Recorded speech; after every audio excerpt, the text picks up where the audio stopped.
Hello friends, स्वागत है आप सभी का घटना चक्र पूर्वावलोकन में। हम भारतीय राज्य व्यवस्था एवं शासन पढ़ रहे हैं। आज का चैप्टर है आपात उपबंध। आपात उपबंध से रिलेटेड सारे फैक्ट को पढ़ेंगे, उसके बाद क्वेश्चन को सॉल्व करेंगे जो क्वेश्चन पूछे गए हैं। तो फ्रेंड्स, यदि आप मेरे चैनल पर नए हैं तो प्लीज़ चैनल को सब्सक्राइब कर लीजिएगा। फ्रेंड्स, मेरा चैनल छोटा है, नया है, तो प्लीज़ चैनल को सपोर्ट करें। आगे ले चलने में आपसे रिक्वेस्ट करते हैं कि आने वाले सभी एग्जाम के लिए मोस्ट इम्पॉर्टेंट है। तो चलिए सारे फैक्ट को पढ़ते हैं। आपात उपबंध से रिलेटेड भारतीय संविधान के भाग 18 में आपात से संबंधित उपबंध निहित है। संविधान के किस भाग में है? भाग 18 में है। ये आपातकालीन उपबंध केंद्र को किसी भी असामान्य स्थिति से प्रभावी तरीके से निपटने में सक्षम बनाते हैं। ये आपातकालीन जो उपबंध है ये क्या करता है? केंद्र सरकार के पास ये शक्ति है आपात लगाने की। किसी भी असामान्य स्थिति हो गई तो उस स्थिति से निपटने के लिए आपातकाल लगाया जाता है। संविधान में 3 स्थितियों में आपातकाल की व्यवस्था की गई है। पहला है युद्ध या बाह्य आक्रमण या सशस्त्र विद्रोह के कारण। युद्ध हो जाता है, बाहरी आक्रमण हो जाता है देश पर, या सशस्त्र विद्रोह हो जाता है, तब आपातकाल लगेगा। दूसरा है राज्यों में संवैधानिक तंत्र की विफलता के कारण। तो किसी राज्य में संवैधानिक तंत्र विफल हो जाता है तो राष्ट्रपति शासन उस राज्य में लग जाता है। तीसरा है वित्तीय आपातकाल। वित्तीय आपातकाल का मतलब होता है कि ऐसे यदि देश के पास पैसा नहीं है, वित्त बोले तो पैसा, तो आपातकाल वित्तीय आपातकाल लागू हो जाएगा। तो 3 आपातकाल 3 स्थितियों में लागू होते हैं। राष्ट्रीय आपातकाल के दौरान सभी राज्य केंद्र के पूर्ण नियंत्रण में आ जाते हैं।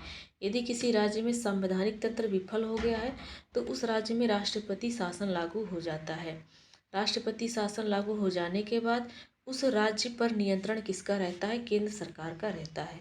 अनुच्छेद 352(1) के तहत भारत का राष्ट्रपति युद्ध या बाह्य आक्रमण या सशस्त्र विद्रोह की स्थिति उत्पन्न होने या उसका संकट सन्निकट आ गया है, संकट बहुत निकट आ गया है, तो राष्ट्रपति आपातकाल की घोषणा कर देगा। यदि भारत देश के पर कोई युद्ध करता है, वो बाहरी आक्रमण हो जाता है, सशस्त्र विद्रोह हो जाता है, या ऐसी कोई घटना निकट आ गई है जो हो सकती है, तो राष्ट्रपति राष्ट्रीय आपातकाल लागू कर देगा। अनुच्छेद 352(3) के तहत राष्ट्रपति ऐसी उद्घोषणा संघीय मंत्रिमंडल की लिखित निश्चय प्राप्त होने पर ही करेगा। 352 के तहत राष्ट्रपति आपातकाल लागू करेगा, लेकिन राष्ट्रपति जो संघ की मंत्रिमंडल है, संघ की मंत्रिमंडल अगर लिखित रूप से दे देंगी तब राष्ट्रपति करेगा। संसद नहीं, जो मंत्रिमंडल है संघ का वो लिखित रूप से देता है तब। आपातकालीन की उद्घोषणा का अनुमोदन संसद के दोनों सदनों द्वारा विशेष बहुमत, सदन के कुल सदस्य संख्या के बहुमत तथा उपस्थित और मतदान देने वाले सदस्यों की न्यूनतम 2/3 से 1 माह के भीतर होना आवश्यक है।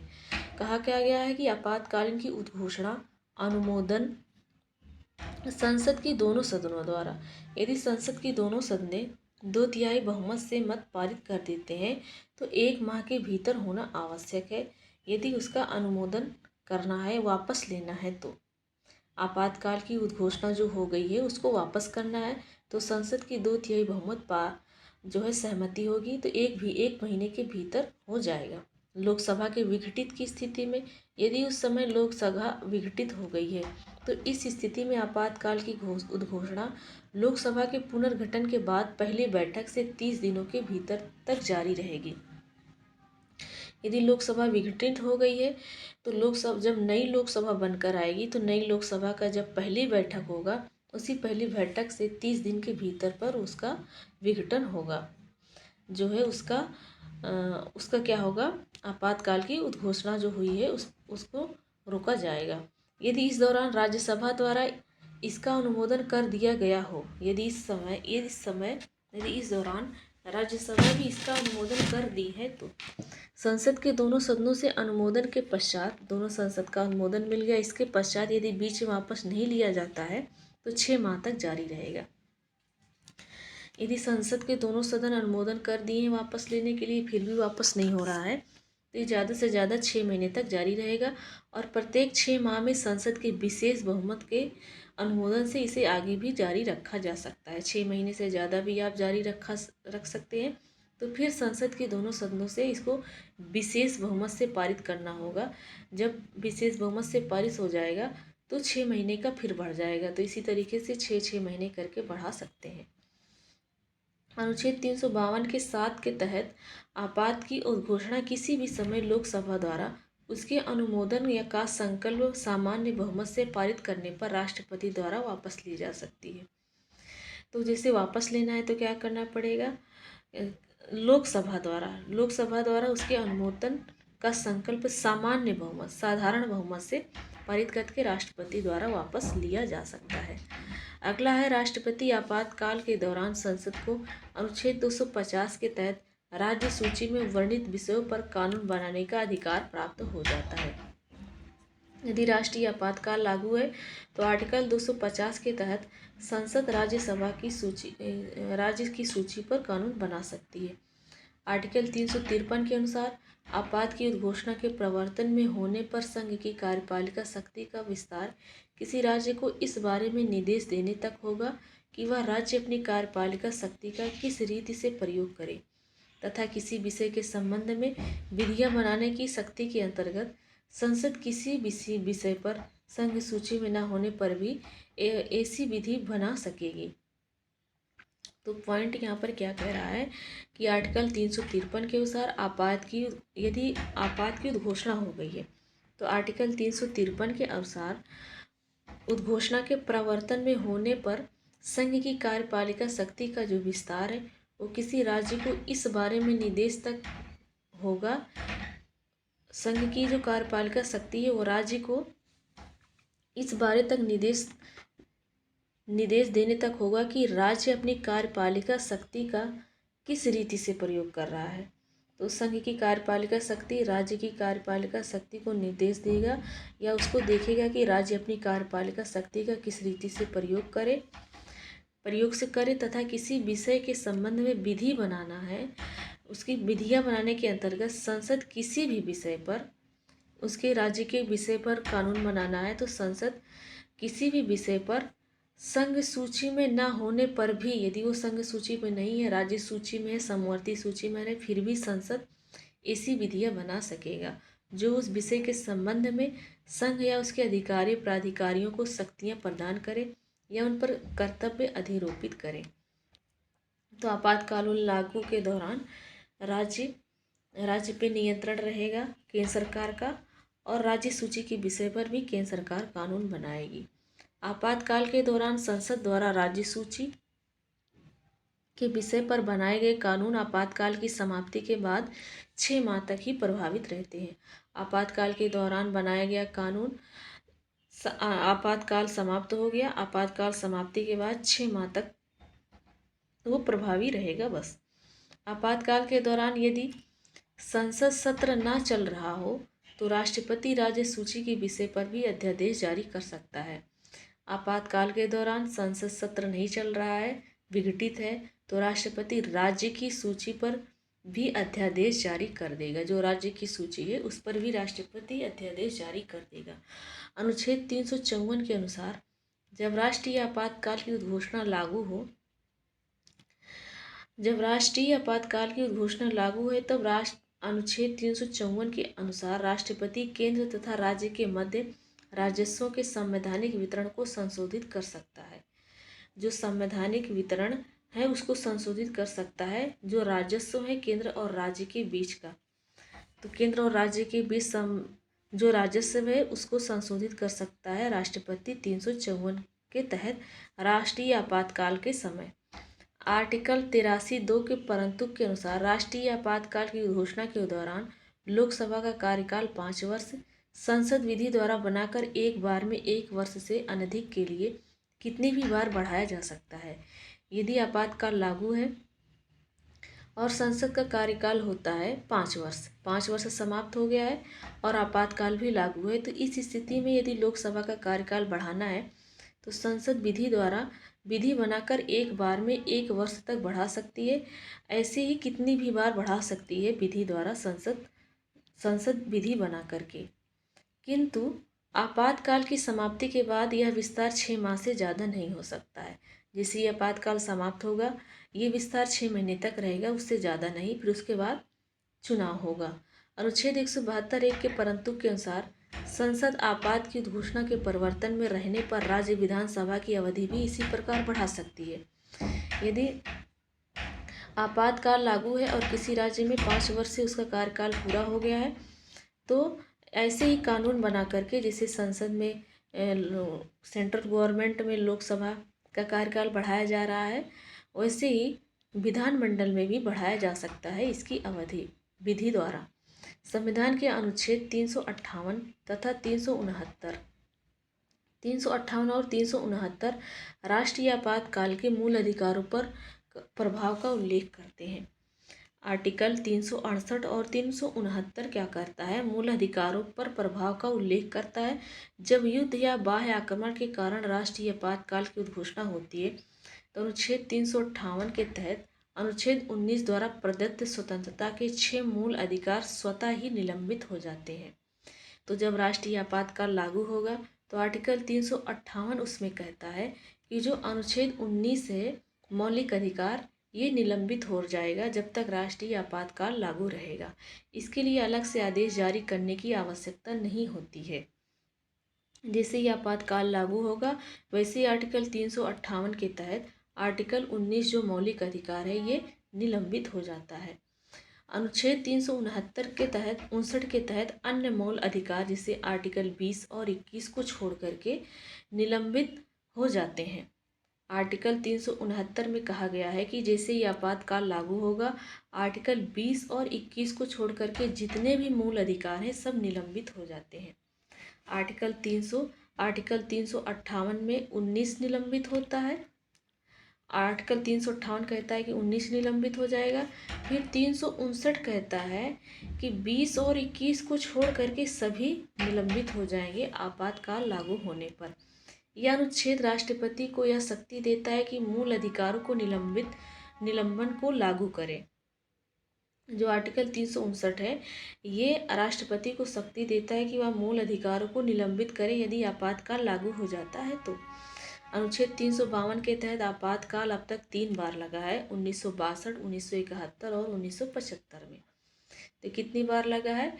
एक 1962 में लगा है, 1970 के बाद 2 लगा है, 71 और 75 में। तो 3 बार आपातकाल लागू हुआ है। अगला 356 के अनुसार राज्यों में संवैधानिक तंत्र की विफलता पर राष्ट्रपति शासन की घोषणा की जाती है। यदि राष्ट्रपति का किसी राज्य के राज्यपाल से प्रतिवेदन मिलने पर या अन्यथा यह समाधान हो जाता है कि ऐसी स्थिति उत्पन्न हो गई है जिससे उस राज्य का शासन इस संविधान के अनुसार के अनुरूप नहीं चलाया जा सकता, तो राष्ट्रपति उद्घोषणा द्वारा उस राज्य की सरकार के सभी या कोई कृत्य या शक्तियां अपने हाथ में ले लेता है। कोई भी शक्ति हो, कोई भी कृत्य हो, राष्ट्रपति अपने हाथ में ले लेता है। यदि राज्यपाल के प्रतिवेदन मिलता है राष्ट्रपति को, तो राष्ट्रपति क्या करता है? उस राज्य में राष्ट्रपति शासन लागू कर देता है। किस स्थिति में?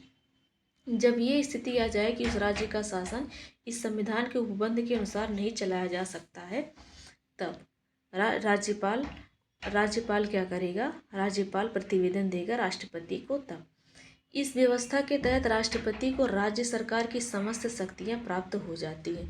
तो राज्य सरकार की जितनी भी शक्तियां हैं, किसके पास चली जाती है? राष्ट्रपति के पास चली जाती है। राष्ट्रपति मुख्यमंत्री के नेतृत्व वाली मंत्रिपरिषद को हटा देता है। तो राष्ट्रपति मुख्यमंत्री की जितनी भी नेतृत्व वाली मंत्रिपरिषद है, उनके मंत्री हैं, मंत्रिपरिषद में उसको हटा देता है राष्ट्रपति। इस दौरान संसद राज्य के विधानमंडल की विधायी शक्तियों, बजट प्रस्ताव पारित करने सहित तक जितनी शक्तियां हैं विधानमंडल की, सब संसद के हाथ में चली जाती है, संसद प्रयोग करती है। इस प्रकार की उद्घोषणा जारी होने के 2 माह के भीतर इसका संसद के दोनों सदनों द्वारा अनुमोदन हो जाना चाहिए। इस प्रकार की उद्घोषणा जारी होने के 2 महीने के बाद क्या होता है? इसका संसद के दोनों सदनों द्वारा अनुमोदन हो जाना चाहिए। यदि इस घोषणा दोनों सदनों द्वारा स्वीकृत हो गई, तो राष्ट्रपति शासन 6 माह तक चलता है। तो 2 महीने बाद मान लेते हैं कि राष्ट्रपति शासन लग गया है, तो ये उद्घोषणा हो गई है। तो 2 महीने के भीतर संसद के दोनों सदनों में अनुमोदन होना चाहिए। दोनों सदन जब सहमति हो जाएंगे तो राष्ट्रपति उस राज्य में 6 महीने तक राष्ट्रीय आपातकाल राष्ट्रपति शासन लागू कर सकता है। राष्ट्रपति शासन 6 माह तक पर लागू रहेगा। प्रत्येक 6 माह पर यदि 6 माह बीत गया तो संसद को फिर स्वीकृति देनी पड़ेगी, तो फिर 6 महीने तक बढ़ेगा। इसी तरीके से अधिकतम 3 वर्ष तक इसको बढ़ाया जा सकता है। राष्ट्रपति शासन को कितने साल तक? 3 वर्ष तक, 6 महीने के अंतराल, 6 महीने तक के बढ़ा करके। परंतु राष्ट्रीय आपात की उद्घोषणा संपूर्ण भारत में अथवा संपूर्ण राज्य या उसके किसी भाग में परिवर्तन में होने तथा निर्वाचन आयोग द्वारा राज्य विधानसभा हेतु आम निर्वाचन कराना संभव न होने के प्रमाण पर भी इस अवधि को 1 वर्ष तक बढ़ाया जा सकता है। तो यहाँ पर पॉइंट क्या कहा गया है कि परंतु राष्ट्रपति की उद्घोषणा हो गई है। राष्ट्रीय आपात की उद्घोषणा संपूर्ण भारत में होगी। राष्ट्रपति शासन तो किसी एक राज्य में होगी, लेकिन राष्ट्रीय आपात की घोषणा पूरे भारत में होगी अथवा संपूर्ण राज्य में होगी, या किसी भाग में परिवर्तन में होने तथा निर्वाचन आयोग द्वारा राज्य विधानसभा हेतु किसी राज्य में विधानसभा का चुनाव भी होना है, निर्वाचन आयोग द्वारा आम निर्वाचन कराना संभव न होने के प्रमाण पर भी संभव नहीं है आम चुनाव होना उस समय, फिर भी इस अवधि को 1 वर्ष से आगे बढ़ाया जा सकता है। 1 वर्ष से आगे बढ़ाया जा सकता है, परंतु राष्ट्रीय आपातकाल की उद्घोषणा हुई है। तो पंजाब राज्य में वर्ष 1987 में लगाए गए राष्ट्रपति शासन की अवधि को संविधान संशोधन द्वारा आगे 5 वर्ष तक के लिए बढ़ाया गया था। 5 वर्ष तक के लिए बढ़ाया गया था पंजाब राज्य में 1987 में।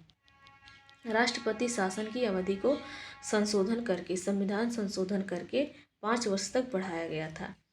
राष्ट्रपति शासन का प्रस्ताव सदन द्वारा सामान्य बहुमत से पारित किया जाता है। राष्ट्रपति शासन का प्रस्ताव सदन में सामान्य बहुमत, साधारण बहुमत से पारित किया जाता है। अनुच्छेद 360 के तहत वित्तीय आपातकाल से संबंधित प्रावधान उल्लिखित है। राष्ट्रपति यदि संतुष्ट हो कि ऐसी स्थिति उत्पन्न हो गई है कि भारत या उसके किसी क्षेत्र की वित्तीय स्थिति खतरे में है, तो वह वित्तीय आपातकाल की उद्घोषणा कर देगा। इस उद्घोषणा को जारी होने के 2 माह के अंदर संसद की स्वीकृति मिलना अनिवार्य है। राष्ट्रपति अपनी इच्छा से कर देगा। यदि राष्ट्रपति संतुष्ट है कि भारत या उसके किसी क्षेत्र या किसी राज्य में वित्तीय खतरा है, तो राष्ट्रपति वित्तीय आपातकाल की घोषणा कर देगा, लेकिन घोषणा करने के 2 महीने के भीतर संसद में स्वीकृति मिलना चाहिए, तब वो आगे बढ़ेगा। संसद की सामान्य बहुमत से प्राप्त स्वीकृति के उपरांत वित्तीय आपातकाल अनिश्चित काल के लिए तब तक प्रभावित रहेगा जब तक कि उसे पश्चात उद्घोषणा द्वारा वापस न लिया जा सके। इस वित्तीय आपातकाल तब तक लागू रहेगा अनिश्चित काल के लिए जब तक संसद उसको वापस नहीं लेती है पारित करके। वित्तीय आपातकाल की अवधि में राज्य के सभी वित्तीय मामले पर केंद्र का नियंत्रण हो जाता है। यदि वित्तीय आपातकाल लागू है तो राज्य पर किसका नियंत्रण होगा? केंद्र सरकार का होगा वित्तीय मामले में। हालांकि अभी तक कभी वित्तीय आपातकाल लागू नहीं किया गया है। के.एम. नाम्बियार के अनुसार राष्ट्रपति का आपातकालीन अधिकार संविधान के साथ धोखा है।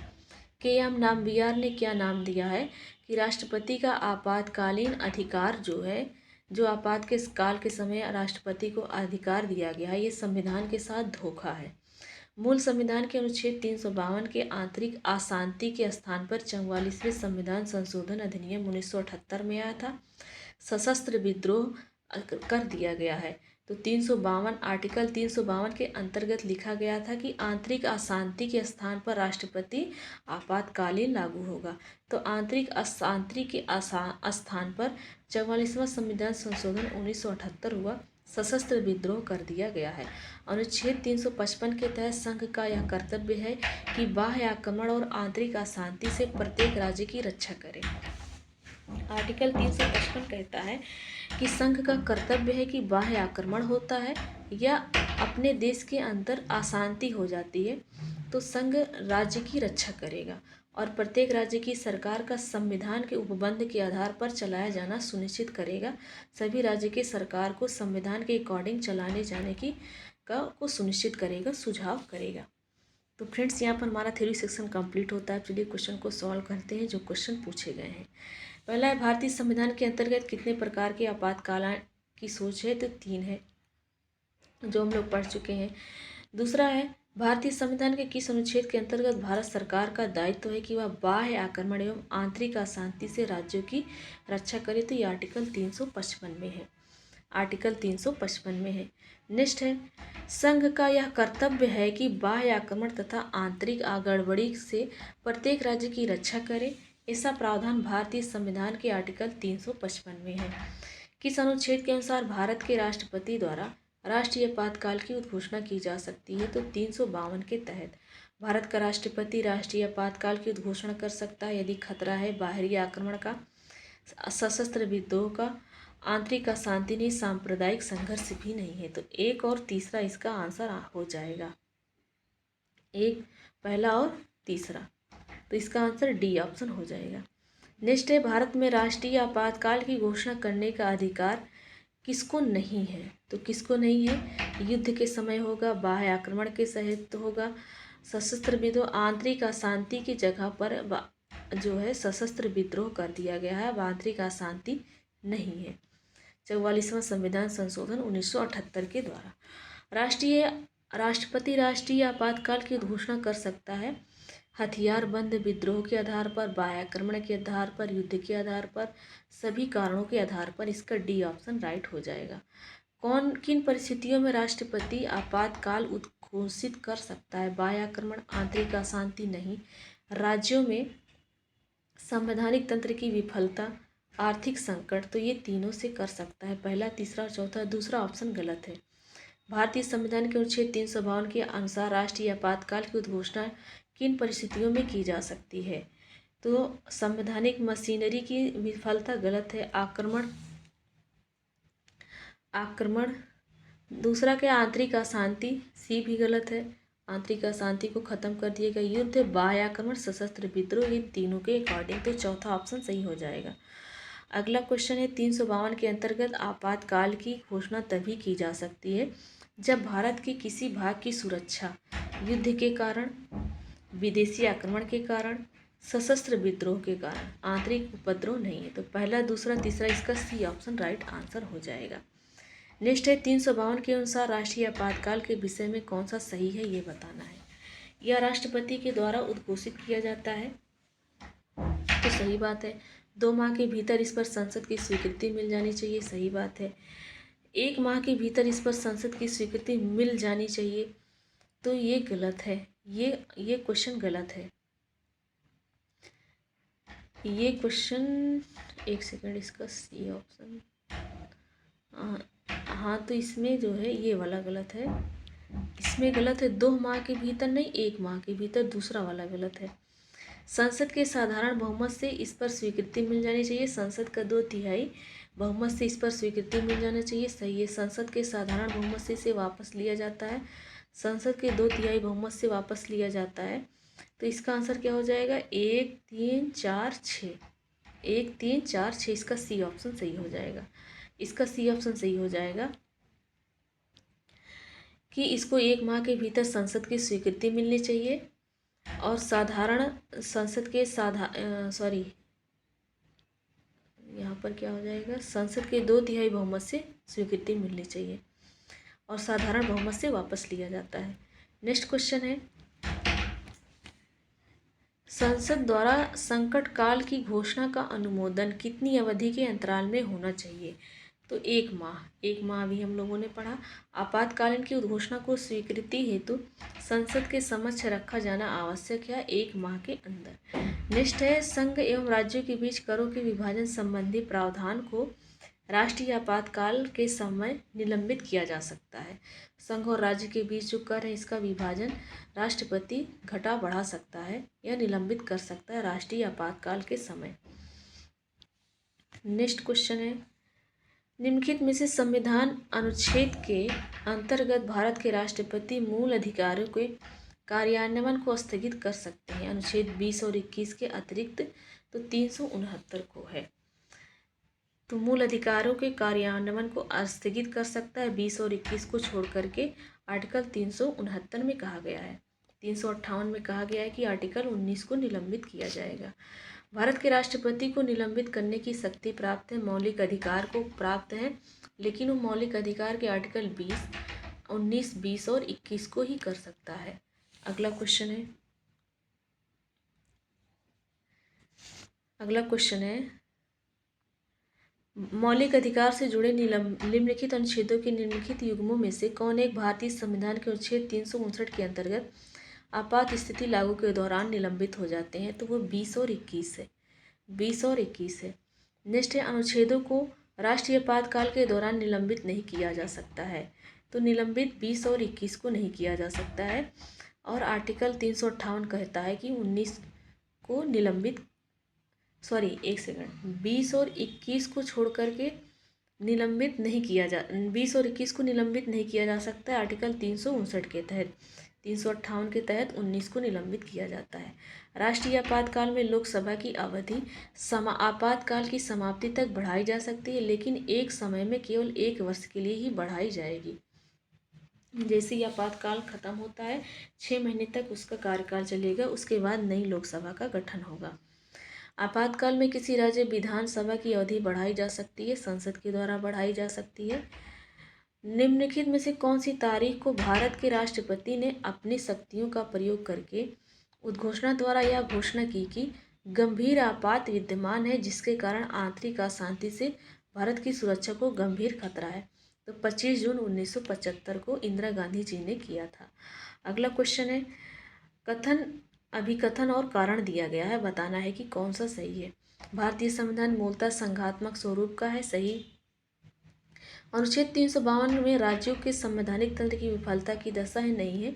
तो दूसरा वाला गलत है। 352 में राष्ट्रीय आपातकाल है, तो कथन ए सही है, कथन सही है पर कारण गलत है। प्रायः किसकी सलाह पर राज्य में राष्ट्रपति शासन लागू होता है? तो गवर्नर या राज्यपाल, 356 के तहत। अगला क्वेश्चन है भारतीय संविधान के किस अनुच्छेद के अंतर्गत किसी राज्य में राष्ट्रपति शासन लागू किया जा सकता है? तो अनुच्छेद 356 के तहत।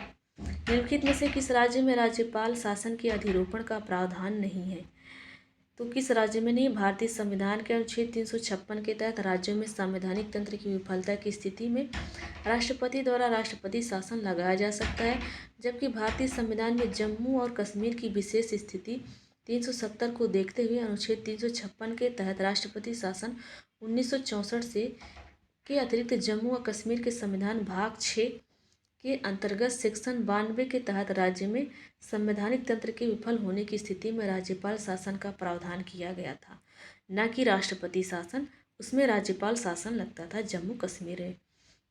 ध्यातव्य है कि जम्मू कश्मीर के लिए विशेष प्रावधान एवं पृथक संविधान की व्यवस्था अब समाप्त कर दी गई है तथा जम्मू और कश्मीर पुनर्गठन अधिनियम 2019 के तहत जम्मू और कश्मीर संघ राज्य क्षेत्र केंद्र शासित प्रदेश बन गया है। तो इस समय मणिपुर, मिजोरम, मेघालय राज्यपाल शासन के अधिरोपण का प्रावधान नहीं है। उत्तर प्रदेश लोक सेवा आयोग ने उत्तर पत्रक में इस प्रश्न का मूल्यांकन से बाहर कर दिया गया है। अब सभी राज्यों में राष्ट्रपति शासन लागू होता है।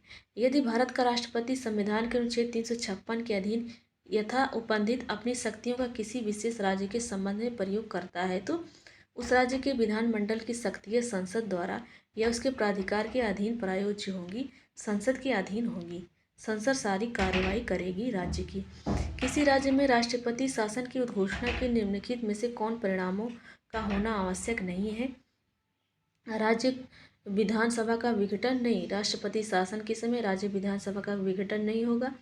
राज्य के मंत्रिपरिषद का हटाया जाना, हाँ ये होगा। स्थानीय निकायों का विघटन होगा क्या? नहीं होगा। तो पहला और तीसरा नहीं होगा, दूसरा वाला होगा। पूछा जा रहा है कौन सा नहीं होगा, तो पहला और तीसरा नहीं होगा। अगला है संविधान के अनुच्छेद 356 के तहत कथनों पर विचार करना है। राज्यों में संवैधानिक तंत्र की विफलता एक वस्तुनिष्ठ यथार्थ है, सही बात है। यदि अनुच्छेद के तहत अंतर्गत की गई उद्घोषणा का उच्चतम न्यायालय द्वारा न्यायिक पुनरावलोकन किया जा सकता है, तो अगला क्वेश्चन है यदि उद्घोषणा के साथ ही राज्य विधानसभा भंग की जा सकती है, तो नहीं, ये गलत है, तीसरा वाला गलत है। यदि उस घोषणा को 2 माह के भीतर संसद के प्रत्येक सदन से अनुमोदन मिल जाए तो पहला, दूसरा और चौथा सही है। अगला क्वेश्चन है, राष्ट्रपति शासन अधिकतम लगाया जा सकता है 3 वर्ष तक अधिकतम लगाया जा सकता है, लेकिन 6-6 महीने करके संसद उसको पारित करेगी। अगला दिया गया, सूची फर्स्ट को सूची सेकंड से सम्मिलित करना है। 2019 तक राष्ट्रपति शासन लागू किए जाने की संख्या। मणिपुर में अब तक कितनी बार राष्ट्रपति शासन लागू हुआ है? तो मणिपुर में 2019 तक 10 बार राष्ट्रपति शासन लागू हुआ है। उत्तर प्रदेश में 9 बार, बिहार में 8 बार और उड़ीसा में 6 बार। तो उत्तर प्रदेश में 9, बिहार में 8, उत्तर प्रदेश में 9, मणिपुर में 10, उड़ीसा में 6 बार। संविधान, भारतीय संविधान के अनुच्छेद 356 के अंतर्गत राष्ट्रपति शासन सर्वप्रथम कहाँ लागू किया गया था? तो पेप्सू में किया गया था। तो पेप्सू में तत्कालीन पंजाब और फिर 1953 में पटियाला एवं ईस्ट पंजाब स्टेट यूनियन, जिसको पेप्सू कहा जाता है, वहाँ पर लागू हुआ था। 1956 को हुए राज्यों के पुनर्गठन में पेप्सू संघ का पंजाब में विलय कर दिया गया। 1956 में राज्य पुनर्गठन हुआ तो पेप्सू का पंजाब में पुनर्गठन कर दिया गया। पेप्सू का फुल नेम क्या होता है? पटियाला एवं ईस्ट पंजाब स्टेट यूनियन। अगला क्वेश्चन है, बताना है 360 के अधीन वित्तीय आपातकाल के संबंध में बताना है कि कौन सा कथन सही है। पहला है, वित्तीय आपातकाल की उद्घोषणा 2 मास की समाप्ति पर प्रवर्तन में नहीं रहेगी यदि उस अवधि की समाप्ति से पहले संसद के दोनों सदनों के संकल्पों द्वारा अनुमोदन नहीं कर दिया जाता है। हाँ, तो राष्ट्रपति वित्तीय आपातकाल लागू कर देगा, 2 महीने के भीतर ही संसद उसको पारित करेगी, तब आगे बढ़ेगा, नहीं तो वो समाप्त हो जाएगी। पहला सही है। दूसरा क्या कह रहा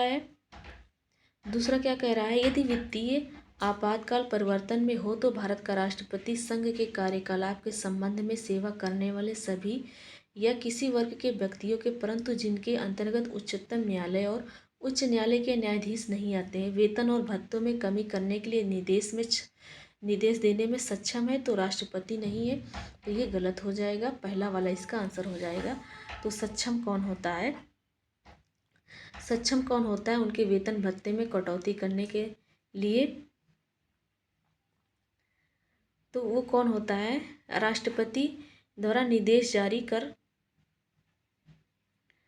एक सेकंड, हाँ, दूसरा वाला नेक्स्ट है, भारतीय संविधान के किस अनुच्छेद का उपयोग अभी तक नहीं किया गया है? तो 360 का उपयोग अभी तक नहीं किया गया है। भारत में वित्तीय आपातकाल की घोषणा आज तक कितनी बार की गई है? कभी नहीं की गई है वित्तीय आपातकाल की घोषणा। किसने कहा था कि राष्ट्रपति का आपातकालीन अधिकार संविधान के साथ धोखा है? तो के.एम. नाम्बियार ने दिया था। तो इसको याद कैसे रखेंगे कि के.एम. नाम्बियार ने नाम दिया है कि आपातकाल के समय राष्ट्रपति का आपातकालीन अधिकार क्या है? ये संविधान के साथ धोखा है, तो नाम दिया है, नाम से नाम्बियार। तो फ्रेंड्स, यहाँ पर हमारे थ्योरी सेक्शन में पूछे गए क्वेश्चन कंप्लीट होता है। चलिए मिलते हैं नेक्स्ट वीडियो में। Thanks for watching.